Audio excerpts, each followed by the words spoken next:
Restoring Darkness is brought to you by Evluma, illuminating the pursuit of dark skies. Welcome back to the Restoring Darkness podcast. On today's show, I have Aparna Venkatesan. I hope I pronounced that right. She's going to correct me in 1 minute. We talked about it before the show, but it's a tough one to pronounce. And John Barentine. Aparna is an astronomer in the Department of Physics and Astronomy and co-director of the Tracy Seeley Center for Teaching Excellence at the University of San Francisco. She works on studies of the first stars and quasars in the universe and is also actively involved in projects in cultural astronomy and space policy. She is currently serves as co-chair of the American Astronomical Society's Committee to Protect Astronomy and the Space Environment, COMPASSE. Professor Venkatesan has been recognized internationally for her research in DEI leadership, featured widely in the media, and received numerous prizes and awards. She is deeply committed to increasing the retention of underrepresented groups in astronomy and STEM, and is active in developing scientific partnerships with Indigenous communities worldwide. Very important for the Restoring Darkness and Night Preservation movement. We got to touch those people that remember things that happened thousands of years ago. I love that. John Barentine is the principal consultant at Dark Sky Consulting, LLC, and was formerly the director of public policy for the International Dark Sky Association. He earned a PhD in astronomy from the University of Texas at Austin and previously held staff positions at the National Solar Observatory, Apache Point Observatory, and the Sloan Digital Sky Survey. Throughout his career, he has been involved in education and outreach efforts to help increase the public understanding of science. He is a member of the American Astronomical Society and the International Astronomical Union, and is a fellow of the Royal Astronomical Society. The asteroid 14505, Barentine, is named in his honor. His interests outside of astronomy and light pollution research include history, art and architecture, politics, law, and current events. Before we go there, we have to tell you about Evluma. That's evluma.com. Evluma has a host of fixtures that are beautiful for dark sky, night preservation, darkness restoration, whatever you want to call it out there, folks. We're all in the same direction here. We know what we want to do. So go to evluma.com. Aparna and John, welcome to the Restoring Darkness podcast. Thank you for having us. No, it's my pleasure. I'm going to start. There's this term that, was sent in the pre-show notes, noctalgia. John, Aparna, which one of you wants to first unpack this term so we can discuss it a little bit more? John, go ahead. Well, Michael, this is a term that Aparna and I have been thinking about for a while now in trying to move the discussion about light pollution and the changing nighttime environment on Earth from something that's a little more remote and maybe technical to people and sort of something that's not part of their daily lives to appeal more to the sense of emotion and the cultural connection that humans have had to the night sky for a very long time, and patterning off of the notion of solastalgia, which is a term that was invented some years ago to describe the changing world that we're in, mostly related to climate change, and the sense of loss that people are feeling, a grief about the way that the world is changing.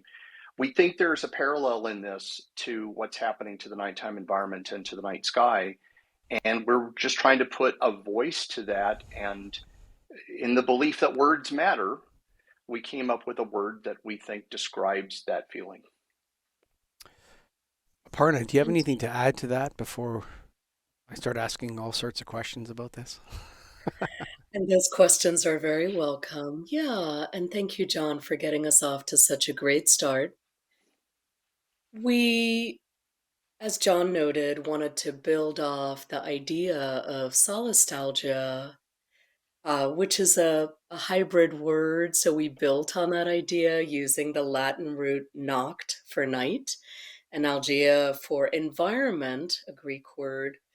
But to express sky grief for the loss of the environment of what we also think of as home, a home environment of the skies. And it's been surprising for us, and we might get into this during this time with you, how much it has reached people around the world. We wrote this to express what this movement against, you know, solvable issues, of which light pollution is one.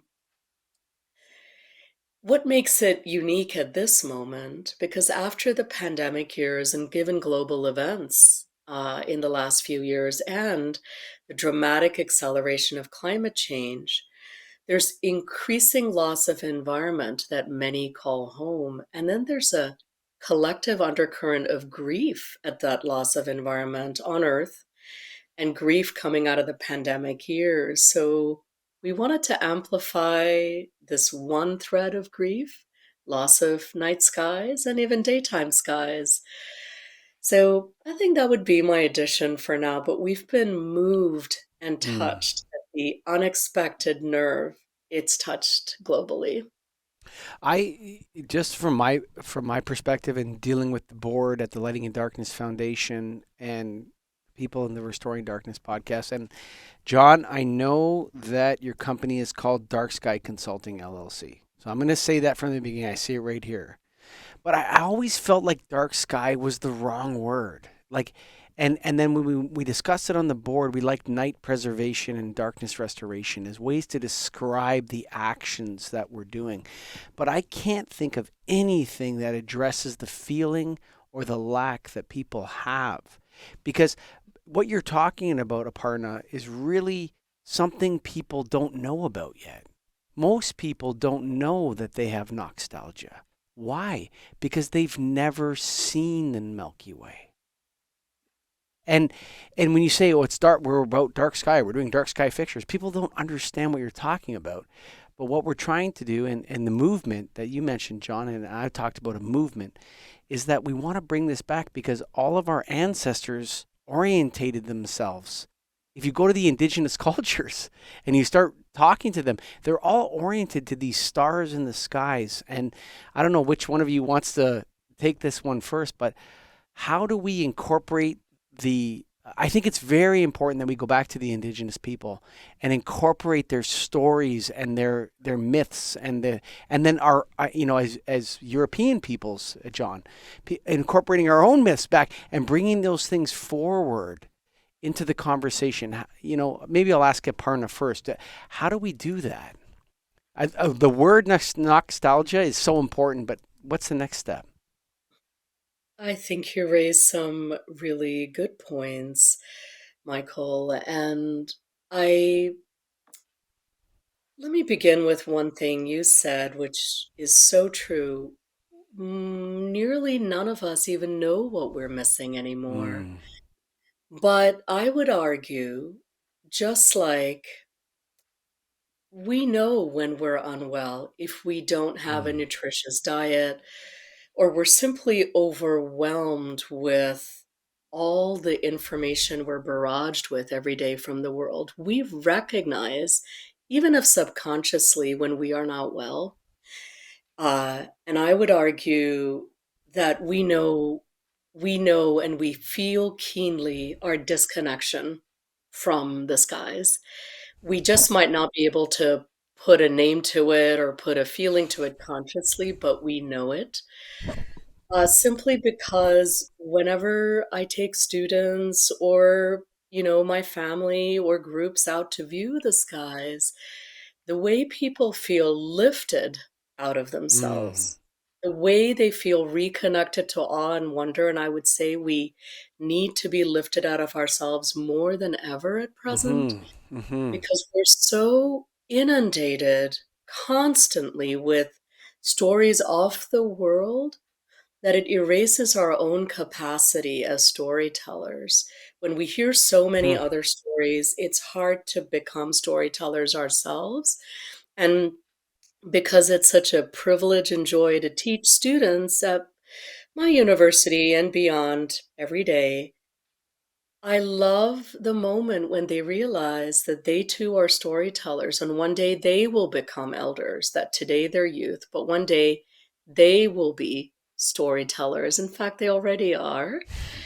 And I will close with one point and hand it off to John.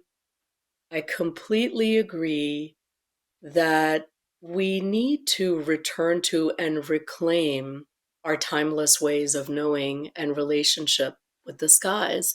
Mm. As a cosmologist, I study ancient objects, but it's time for us to honor our ancient relationship with the skies just as much and honor, yes, indigenous sky traditions and indigenous science with the skies, but also our collective storytelling and science with the skies, including indigenous traditions in Europe. I've learned so much from many of my students of European descent who have done projects on, you know, the millennia old traditions in Central Europe or Northern Europe connecting with the skies. John? I think all that I would add to what Aparna just said is it's interesting, Michael, that you mentioned the concern about the use of the term dark, and that at Yes. one time in the past, to say dark skies would not have made a lot of sense to people because there was a time before there was widespread light pollution that was Mm. causing sky glow that would blot out those skies. So, in other words, at one point in time, people said, well, of course the sky is dark at night. And it's only a relatively recent phenomenon that it isn't. Mm-hmm. That said, and you bring up how it has more to do with the preservation of the nighttime environment, or something along those lines. Just as a little anecdote, in dealing with different cultures around the world, when I was running the International Dark Sky Places program at Dark Sky International, we had some folks that said, you know what, the word dark is problematic for us. Mm-hmm. There's a Native American tribe that said, you'd rather not use the word dark in connection to our designation because in our culture it connotes death. Mm-hmm. And so we said, yes, of course, we'll work with you to find something that better fits and doesn't cause you problems. So in looking at the totality of the word dark or the word darkness and how it fits into this, I think it's right that we have to take a sort of bigger view, and it connects up to the things that Aparna was saying, because that world outside of us, the bigger, broader world that we study in astronomy, it's not actually dark. It's full of light, Mm-hmm. right? So, words matter, and calibrating this just right is important. And as the movement continues and we start to think about these things, how do we motivate people to care about something that they might not have ever had access to before? It's only when we take them to these places like she described, and suddenly they're overwhelmed by cosmic light for the first time, Mm-hmm. that they Yes. realize that it's The only really reason not a they can dark see sky the after sky all. is because the Yes, light is coming from them from billions or whatever years ago. You know what I mean? yes, It's but they coming to have to them. see it. Yes. They have to see it. I couldn't agree more. It's interesting that when many times on this show I've been so honored to talk to people about these experiences that they've had, and it often sounds like psychedelic drugs. I mean, I don't know if you hear there's like a big thing about. I mean, I don't do psychedelic drugs. I don't know anything about that. But when I listen to these people claim that they've had this experience or that experience on psilocybin or on going to the jungle with I can't remember the other name of the South American teas that they make, but it often sounds like the same as people that have had a really beautiful experience with the night sky as well. And so there's something uplifting to us and humbling or something that occurs, Aparna, when we're able to contemplate the universe. And I'm not talking about through a telescope necessarily, that can be part of it. But sometimes it's just lying on a rock in a dark sky preserve and looking up at the Milky Way and seeing that's not a smoke from a fireplace or from a barbecue. No, That's the cosmos, Aparna. How do we really try to incorporate that back into our dialogue? Yeah, I think you're absolutely right. I think the marvels of telescopes are one avenue, but the ones we can claim without hardware or software intermediaries are very precious to us. Um, so John and I recently were in the Four Corners region, Monument Valley, to view the annular solar eclipse. We were traveling with different groups, but we met up, and that was really wonderful because we've worked together for years, but we finally met in 3D. But we were commenting on the quality of the skies. Now, I grew up in very congested, wonderful, but heavily light polluted tropical cities my whole life. And then I moved to the US in my late teens. And I've lived in San Francisco a long time. And the stars by Ocean Beach are lovely sometimes, but it's still urban skies. And on my drive up to Monument Valley, ended up driving up quite late at night alone. And I pulled over on one of the roads. And when I looked up, it was dizzyingly clear. I actually had to grip the side Mm. of my rental car because I had intense vertigo from the Hmm. richness of the sky. And John, maybe this is a familiar experience to you too. I felt like such a city person, but I had to Mm. grip the side of my car. And I would say, Michael, the changes are spatial as well as temporal because it opens us up, it puts us literally in a far more spacious place, spaciousness, like, and then we remember, like, how ancient we really are. Yeah, Mm. we all know that we've been through stars and supernovae many times, we know that, Mm. but to see it reminds us of our ancient selves, and also very important for the time we're living through, and I don't just say this as the mother of 2 teen boys, it slows us down. Mm. So it opens us up and it slows us down.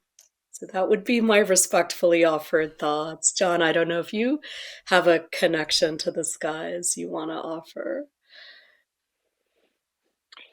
I've had that same experience that Aparna described where it's so overwhelming as to be truly spatially disorienting, especially if anybody that's listening has ever seen the night sky from the surface of a body of water, Mm. like the ocean, if the ocean waters are calm, or a large lake, where you get the reflection of all of that in the water.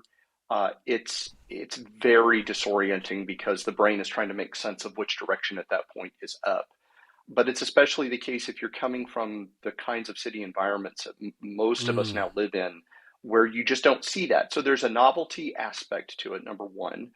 Um, it, I've seen it move people deeply. For some, it's a religious experience. It bolsters a sense of the divine, the sense of something greater than all of us. And at the end of the day, whether it's religious or cultural or whatever people take away from that, and it can be intensely personal, that sense of connection to something that's greater and outside of us, sometimes I think that may be the only thing that ultimately saves our species and we confront really big problems like climate change. If we're all focused on ourselves and, as Aparna suggested, kind of absorbed with what's in front of us, and life moves very quickly and we never slow down and consider this, it's going to be very difficult for us to take on big challenges. So, in a small way, I hope that restoring darkness, bringing this experience back to people, seeing that cosmic light, can reorient their view of the world and may, in the long run, be better for all of us. I would argue further. I would argue that the relationship to the cosmos and its view from human eyes, not um, telescopes or even binoculars are wonderful. If you're lying in a canoe on a lake and looking up through binoculars, it's wonderful. But even separate of that, I would say that The cosmos is the foundation of every religion that humans have. I would go further and say that, there's a reason why we sent burned lamb smoke up to heaven. It wasn't because of the clouds and that and the sunshine or whatever. It was because at night people would be watching their sheep or doing whatever they're doing and sitting around fires and looking up at this unbelievable connection to the sublime. And I think there's an element, Aparna, where every human to a certain extent has lost that. And it doesn't matter where they're from, or we're obviously living in North America, Europe. The people that come on the show are mostly Westerners in some way, regardless of their heritage. But in some way, we've lost that connection to the sublime, and I think that is absolutely reflective in our dialogue with one another, where we can't come together, Aparna. We can't merge our collective understandings of the universe and treat one another with the same level of respect that perhaps we used to. I don't know what happened in the past. Like, I can't, I don't know what happened 100 years ago, but I have a feeling that people were more humble, or that their engagement with the world had a level of sublimity to it that it's been that now we're not lacking, and you guys call it nostalgia. Mm, mm. Yeah, I think what I most value about seeing the truly jeweled skies is humility. Like, I just feel humbled by it, Mm. and I feel it induces humility. And yeah, the universe is our ultimate origin story. I wish more of us could connect to it. We are out of reach increasingly, like we're having to drive farther and farther to get to truly dark skies, and I wish we could reconnect to it. And I love hearing the many, many traditions around darkness. As you shared, John, sometimes it's seen as a place of death, for some cultures, a place of fear, for other cultures, a place of intense creativity and new beginnings. But either Mm. way, I think understanding each other's traditions and origin stories through the cosmos, and really appreciating that we've all been in this together for almost 14 billion years. Really, if you think about it, our atoms have been on this wild, wonderful journey together for 14 billion years. And yeah, just hoping we can all remember that more. John, I don't know if you have thoughts on that. And I wanted to share a story about the Hokulea at the end after you. It's I think this is a strange reflection of the times in which we live, in a sense, again, that, if this were 100 or 150 years ago or more, we wouldn't have been talking about this at all. It A would have been time when taken people for might have granted, John. taken for granted, right? Because everybody had access to that thing.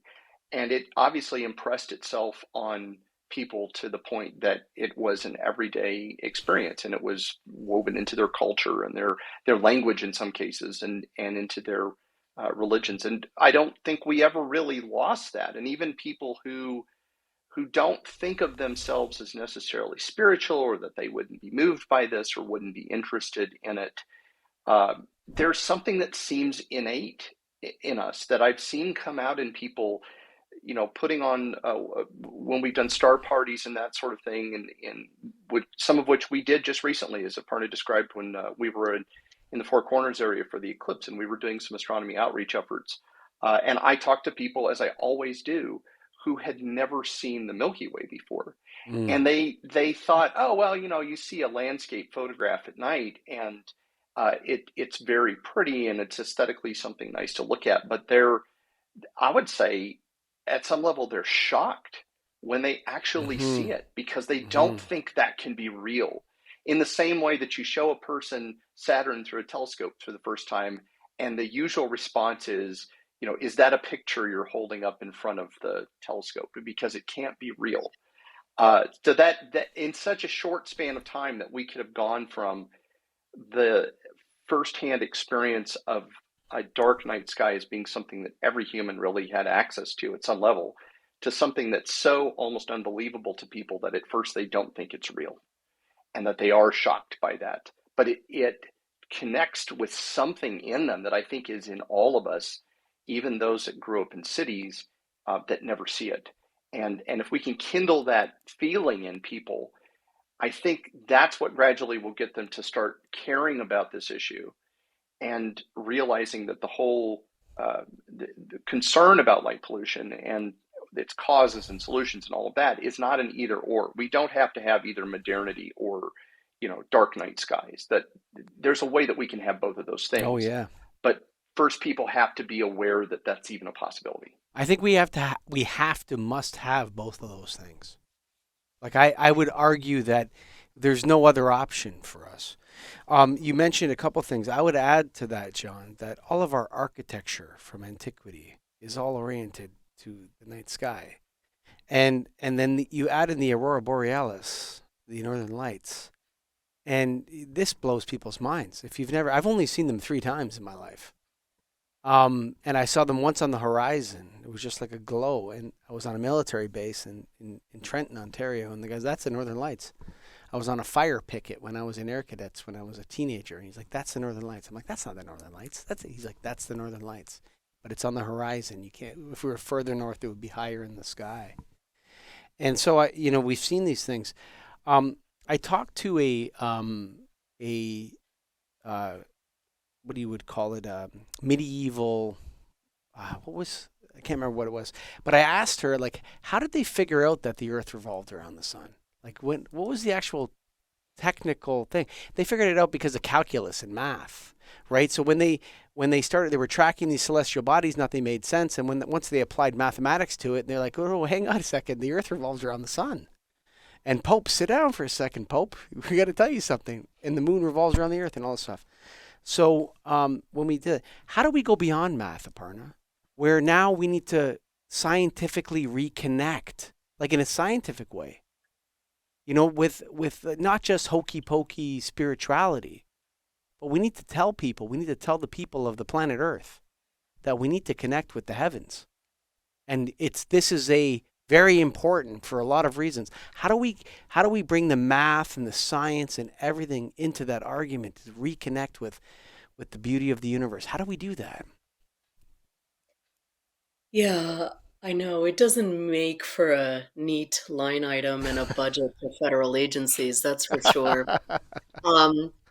But I would say this is an ineffable and precious quality of being human.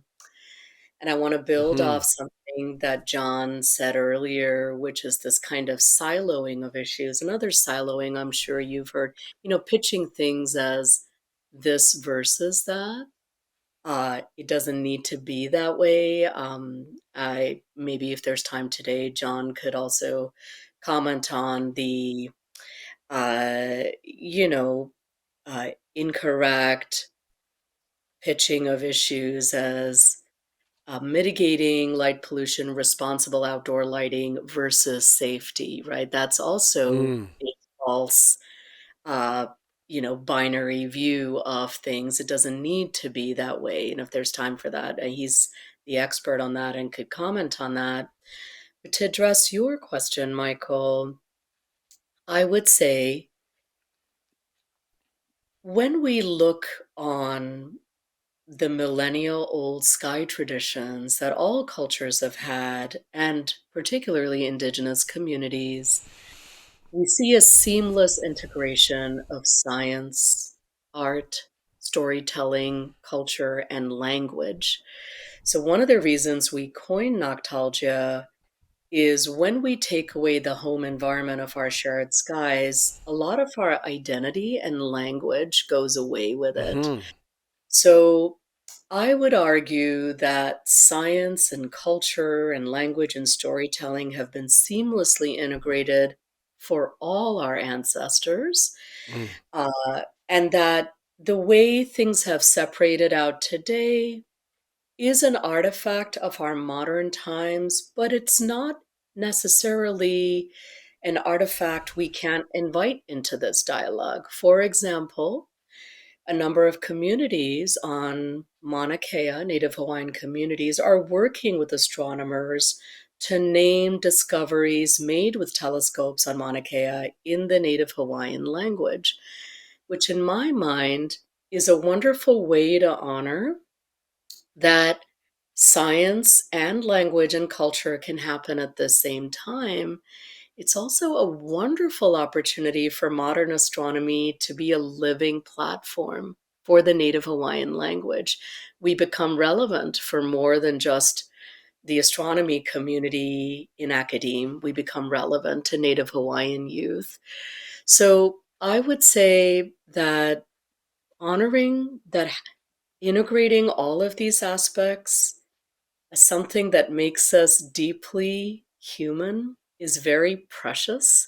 It's a unique quality of our species, and I think that's the way to proceed. Mm. You know, one of the things that I've always wanted to say, and I've never said it before, and I don't know if people are going to get mad at me, but we're all indigenous to the earth, right? And so when we don't take into account other cultures' stories about, whatever it is, whether you want to consider that a religion specifically, or there's all manner of stories that our ancestors, and they're all of our ancestors. At the end of the day, we all come back from one place. And these people have spread out about the world. And so we should definitely work towards what you were talking about on places like Hawaii and northern Canada, in places where these communities and their languages and their descriptions of these celestial processes exist.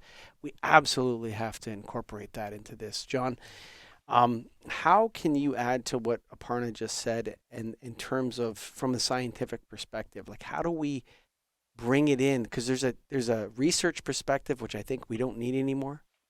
There's a technical perspective, which we can make the lights we need. There's the controls argument, which we have the controls that we need. You understand what I mean? We can do the Bluetooth connectivity, whatever it is, internet over power line, however we're going to connect these things to accomplish this. How do you bring it home? Michael, I think we have to make arguments that are beyond all of that, beyond science and technology, because that does not move people. We're seeing this play out with other social and environmental concerns. Climate change is a great example of that. You can throw science against the wall all day long, and people don't feel in the core of their being that the world is changing in a way that affects them, at least not to the level that they're prepared to make many sacrifices in order to assure a different outcome. I have long said that we've got to have lots of tools in our kit in terms of communicating these ideas about darkness in the night sky and the value of those things to people. And science is certainly one of them. We're fortunate to be in a time when we now have a great deal of scientific evidence relating to these concerns.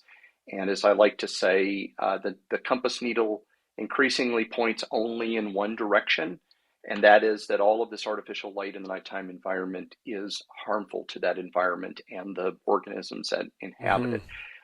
There are still some unanswered questions, as there will always be, and we'll continue to fill in the gaps, but the scientific basis is very strong. At the same time, we're not lacking a technical solution here. No. We're not waiting for technology to solve this problem. Nope. The one and only piece that we're missing is the will to do something about it. Amen. And that's where we have just not climbed yet to the top of this hill. That's where I think we have to appeal to emotion as much as reason, to the heart as much as to the head. And where I think we can do that, and there's a little bit of diplomacy in this, is this notion that in this era in which we live, there are very few things that connect us. Yes, we're all indigenous to the earth in a sense. All humans are related. We have apparently a common origin. So there's literally more that connects us than divides us in that sense. But of course, we've diversified into nations and tribes and societies all over the world. But the sky, the night sky, is one of the few things that is common to all of us. There's not an American night sky and a Russian night sky and a Chinese night sky. They have traditions where they project their folklore onto it, but there's just one night sky. I had a really fascinating experience about 10 years ago when I visited Korea in the run-up to the establishment of the first international dark sky park in East Asia. And I was out in very, very rural South Korea, one of the least populated of its counties, at a facility where they had built an observatory, and they were trying to bring in these people from the countryside that didn't have access to a lot of economic opportunities, advanced educational opportunities, but they wanted to share with them the night sky and the Korean folklore about it. And I'm with a group of Korean astronomers who don't speak English. Fortunately, we have interpreters. But the amazing thing was we were able to stand there under the open roof of the observatory, looking out into the night sky. And I would point at a group of stars and say, my culture sees this figure, and I would ask them, tell me about your story for that same group of stars. And they would get really excited, and through the interpreter, they would tell me what the Korean folklore was about a group of stars. And we were forging a connection, a deep connection between people who did not speak a common language, right? There's plenty to divide us in this world, but there are few things like that that bring us together. If we can play up that aspect in these divided times, I think that we can solve this problem and a lot of others, but we have to be open to the possibility of solving it in the first place. You brought up the idea of the heart and the head. I'm not clear what there is a head. I think there's only a heart. I don't think people make rational decisions.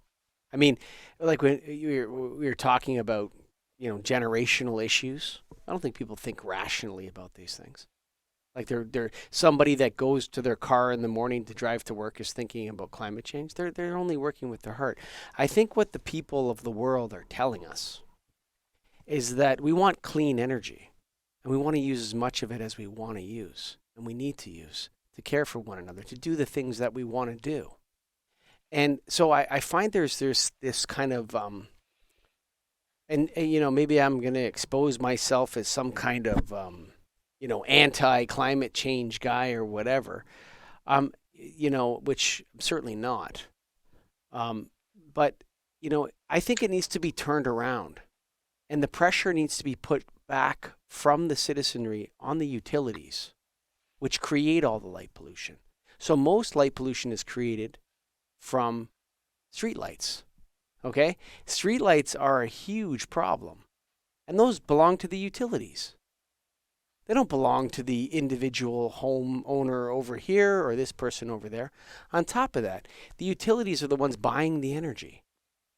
And they're buying it from gas or coal or nuclear. In Ontario is largely nuclear and hydro, and Quebec is all hydro. We have these different jurisdictions that produce energy in different ways. And I think we have to change the argument from sacrifices, which we may or may not have to make. I don't know, John.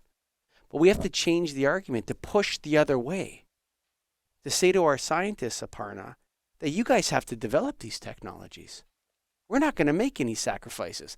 And I think that's what the people are telling you, Aparna. They're telling you that we don't want to live out of abundance. We want to stay in abundance. How do we do that? I think we do that, Aparna, by the number one way to mitigate climate change that we know of right now is to install dark sky friendly lighting across the world. That would save a ton of energy, and it would give us access to our heritage. I think we could use it as an example where instead of blaming the people and asking them to pay, we turn it back on the lighting industry and say, you guys fix this. The lighting industry should fix this. What do you think about that, Aparna? Yeah, I think accountability is key. And so John serves in this national group for our professional society, COMPASSE, along with me. And we have many subgroups, one of which is light pollution, in which there are some lighting engineers. And I've learned so much talking to them and many experts. I absolutely agree. The problem in some ways is global, but also local. So locally, yeah, pressuring companies for what's an eminently solvable problem, right? The world is facing some intractable crises right now, but this is not one of them. Nope. And that perhaps adds an extra edge of it being maddening because we know it's solvable.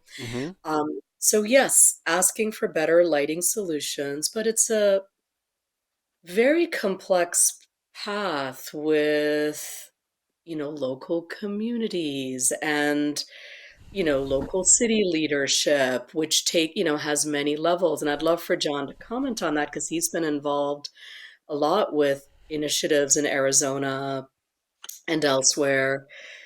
But I would say this problem is local, but it is quickly becoming global as well. So, for example, even if I live in a fairly dark community, but I rely on farming, the pollinators don't arrive in the same numbers and at the same times anymore because of light pollution from beyond my community.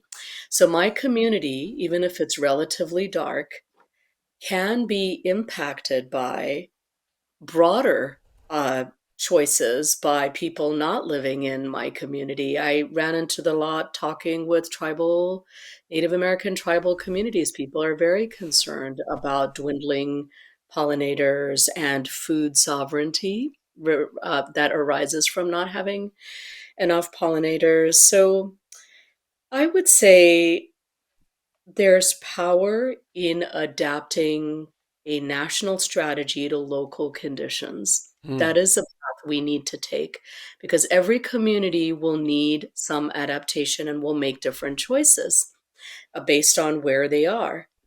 But we are so connected that the changing wind and ocean currents, the flooding, the fires, we are all now getting smoke that's not really ours from distant fires. And mm. just similar to that, we are getting consequences of light pollution that are not really ours. So I think I'll just end on sharing and then want to hand it off to John. What John and I have really tried to do in our work is to invite people into advocacy with hope, Mm, because it's very important to us right now in a time of nonstop crisis and I would say widespread crisis fatigue, especially mm. after the pandemic Sure. years and one war after another starting. People are tired. And the students I teach, I want them to feel they have a future to look forward to. So inviting them into the story and conveying that story as still unfolding, Hmm. needing their voices, the voices of the future, owning that there's a lot of crises that my and previous generations have caused, but inviting them into hope and into a story that's still unfolding has been my approach, which John and I are very aligned on. So John, Aparna is talking about empowering a generation to make change. And if I may paraphrase you, what she's saying is that, yeah, there's a lot of negativity out there, actually. And when it comes to whether it's Ukraine, Russia, Israel, Palestine, climate change, you never hear anybody saying, I have the solution to this problem, right? Like that nobody ever puts up their hand, and you never hear that, right? But with this, we need to put up our hand, John, because we have the solution. We know what to do. It can be done. But the lighting industry has to lead it. John, I'm going to change Aparna's question to you. Why is the lighting industry so hesitant to lead on this issue? Well, Michael, I don't fully agree that the lighting industry isn't leading. And the lighting industry, as within any industry, it's reacting to both markets and regulation, right? It's a business. It wants to sell things in order to make a profit. That's what businesses do. Uh, Society puts certain limits around that through laws, and there is a push pull between those things. I would also say there's a third actor in all of this, which is the Dark Skies movement and organizations like Dark Sky International that have been applying pressure steadily for the last few decades, and they are achieving some results. Uh, I would say that there are vastly more products on the outdoor lighting market now than there once were. that are more generally friendly to the night sky in the sense that they're fully I shielded, would that they disagree have. with you. That's 100% wrong, Well, I mean, John. I hate to say well, it then to we're you, going to have to agree to but disagree. But I if we're mean, not Ruskin. putting pressure on Listen, groups hang like on a that, second. Hang on a second. Ruskin Hartley all right. said on a podcast from May with Randy Reed that light pollution is going up by 10% a year. If we keep consuming light, it won't make a difference whether those lighting products are good or not. That's a separate matter. Our endless demand for things. I'll turn the question around on you about, you said, how do we stay in abundance? Abundance means waste, right? I'll tell you that one of the parts of the world where lighting is rising the fastest right now, that we know from satellite remote sensing data, is Africa, specifically sub-Saharan Africa, which on the map of the world at night right now doesn't look very bright, but it's changing there more quickly than anywhere. And in some cases, the reason for that is that electrification continues to proceed, and that as economies grow, they want visible manifestations of their success. And leaving the lights in your city on all night is a marker that you have made it. You can afford to waste something.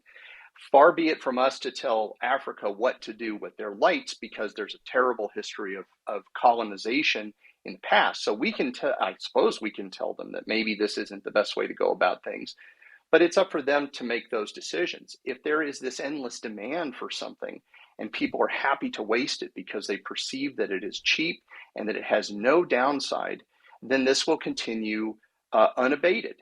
So yeah, the world is brightening very quickly.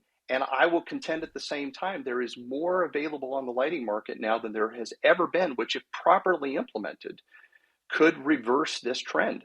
LED, for example, since it's often identified as the villain in this story, I think that LED could save the world if it were properly implemented, but it's not, right? Who do we have to change their minds? Is it the public? Is it lighting designers? Is it the industry? Is it regulators? It's all of those groups of people if we want a better outcome here. So I totally get the sense, we're involved in crisis fatigue. The world seems to be falling apart around us. Humanity desperately needs a win of some kind. Light pollution is one of the very few environmental challenges that I think we actually stand a chance of solving this problem in our lifetimes, because we have the technical means to do so, and we're only missing the will. If we did it, what a win that would be for all people. It would show us that we can take on these big issues and we can solve these problems when we decide that there's a problem to be solved and that we want it to be solved. I think that's a great place to close. We need a win. We need a win. You're so Yes. right. And I wanted to respectfully offer as we close, I'm grateful for this opportunity to be here with you, Michael, and I'm grateful, as always, John, to collaborate and partner with you. Yes.